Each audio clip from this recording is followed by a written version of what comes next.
Hi viewers, இந்த வீடியோவில் நம்ம saree pre-pleating and box folding பார்க்க போகிறோம். இப்போது இந்த பட்டு சாரியை நம்ம எப்படி ப்ளீட் பண்ண போகிறோன்றதை பார்க்கலாம். ஃபஸ்ட்டு இந்த பல்லு சைடை நீங்கள் எடுத்துக்கணும்.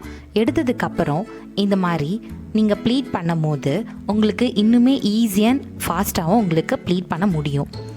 ஸோ குண்டாக இருக்கிறவங்களுக்கு 7 to 8 ப்ளீட்ஸ் வரைக்கும் வைக்கலாம். ஒல்லியாக இருக்கிறவங்களுக்கு 9 to 10 ப்ளீட்ஸ் வரைக்கும் நம்ம வைக்கலாம். ஸோ ஒரு பாடி பொறுத்த வரைக்கும் தான் நம்ம ப்ளீட்ஸ் வைக்க முடியும். இந்த பட்டு சாரியில் நம்ம ப்ரீ ப்ளீட் பண்ணுறதுனால நம்ம ஒரு ஃபங்க்ஷன்ஸ் போகிறோம், நமக்கு இன்னுமே ஈஸியாக 2 to 3 மினிட்ஸில் நம்ம சாரீ ட்ராப்பிங் ஈஸியாக பண்ணிடலாம், யாரோட ஹெல்ப்பும் இல்லாமல்.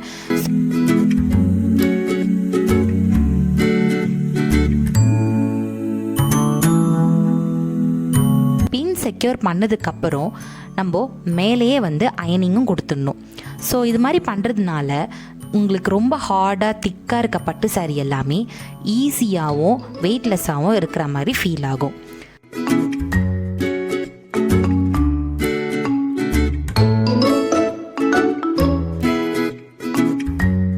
ஸோ இப்போ இது மாதிரி நம்ம அரேஞ்ச் பண்ணி முடித்ததுக்கப்புறம் பின் செக்யூர் பண்ணிடணும். பின் செக்யூர் பண்ணதுக்கப்புறம் நம்மளோட ஷோல்டர்லேருந்து நம்ம நீ வரைக்கும் இருக்க ஹைட் பார்க்கணும். ஹைட் பார்த்து நமக்கு எவ்வளோ போதுன்றத அளவு பார்த்து நீங்கள் மார்க் பண்ணிக்கணும்.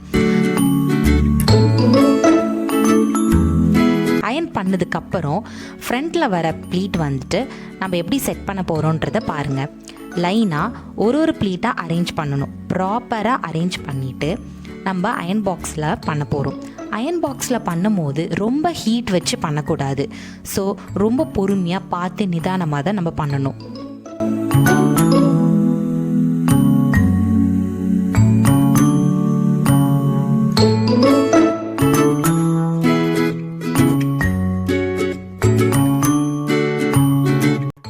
சாரீ டேமேஜ் ஆகிடும்னு பயப்படுறவங்க இந்த மாதிரி நியூஸ் பேப்பர் வச்சு நீங்கள் அயன் பண்ணலாம்.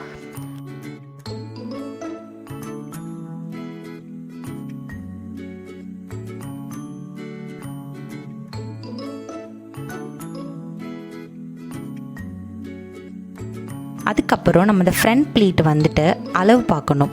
சுத்தளவு பார்த்ததுக்கப்புறம் நம்ம இந்த சென்டர் ப்ளீட்டை எடுக்கிறோம். சென்டர் ப்ளீட் எடுக்கும் போது ஒரு ப்ளீட்டாக நம்ம ஸ்ப்ளிட் பண்ணி அரேஞ்ச் பண்ண போகிறோம். ஸ்ப்ளிட் பண்ணி அரேஞ்ச் பண்ணும் போது தான் நமக்கு உள்ளே இன்சர்ட் பண்ணும் போது ரொம்ப குண்டாக வயிறு ரொம்ப பெருசாகவும் தெரியாது.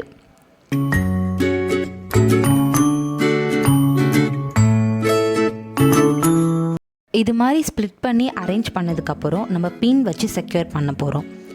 பின் வச்சு செக்யூர் பண்ணதுக்கப்புறம் நம்ம மீதி இருக்க கீழே இருக்க ப்ளீட்ஸ் எல்லாமே அரேஞ்ச் பண்ண போகிறோம். அது எல்லாமே நம்ம அரேஞ்ச் பண்ணி டேபிள் மேலே வச்சு ஸோ நம்ம நீட்டாக அயன் பண்ணும் போது இன்னுமே பர்ஃபெக்டாக நமக்கு வரும். இப்படி நம்ம சென்டர் ப்ளீட்டை 1 by 1 நம்ம அரேஞ்ச் பண்ணும் போது நமக்கு இன்னுமே நல்லா ப்ளீட்ஸ் கிளியராக தெரியும். ஸோ நம்ம வேர் பண்ணி நடக்கும்போது கிக் பண்ணி நடக்கும்போது இன்னுமே அழகாக ப்ளீட்ஸ் தெரியும். இது மாதிரி நம்ம 1 by 1 அரேஞ்ச் பண்ணணும்.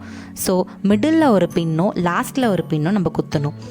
அது மாதிரி பின் பண்ணும்போது நமக்கு இன்னுமே பர்ஃபெக்டாக அயன் பண்ணும் போது கலையாமல் இருக்கும். ஸோ பாக்ஸ் ஃபோல்ட் பண்ணுறதுக்கும் ஈஸியாக இருக்கும்.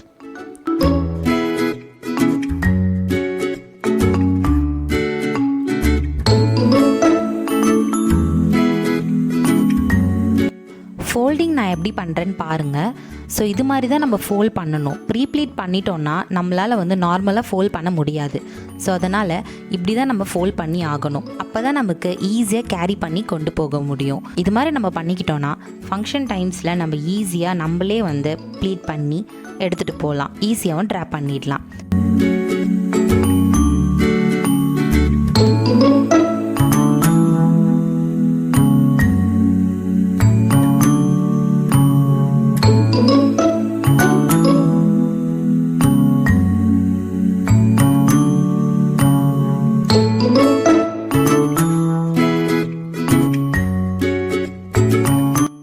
சாரீ ப்ரீ ப்ளீட்டிங் இப்போது நமக்கு ரெடி ஆகிடுச்சு.